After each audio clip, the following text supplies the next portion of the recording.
اول شيء هم نقولكم مبروك على الكاس. كنا نتمنى بحق الحقيقي ان العراق يكون بطل الدوره. ليش؟ لاسعاد الشعب العراقي اللي هو في امس الحاجه لفرحه. ان شاء الله ماكو فرح. زين ماكو فرح كنا بلقاءات تلفزيونيه صح سووها. السلام عليكم. نتشرف بكم يا اهل الكويت، بيوتكم هاي. الله يكثر فازوا على خيركم. عراس. شكرا على حسن الضيافه والاحترام. عراس. اشكركم. ربي ان يحفظكم شاء الله الامن والامان واحنا نبقى والاستقرار. اهل واخوه الله ان شاء يزيد الله. خيركم. الله الله يكثر يسعدك، خيركم. شرفتونا ان شاء الله. الاراضي العراقيه وان شاء الله راح تستمر بهذا الامر ان شاء الله. الشعب العراقي جزء لا يتجزأ من الوطن العربي. الشعب العراقي أخ للعرب أجمعين، واحنا ما لمسناه بحقيقة ان اليوم العراق ما شاء الله على عكس الإعلام اللي كان يضل.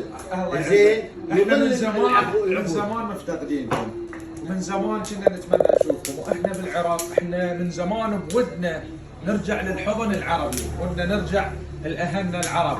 من زمان احنا نتمنى ونحلم انه نشوف ابناء الخليج او ابناء العرب بدون مسميات من كل دول العرب. نتمنى انه نشوفهم بالعراق، يزورون العراق مثل ما احنا من نسافر بغير دول نشوف استقبال اهل الخليج. احنا مسافرين على الكويت.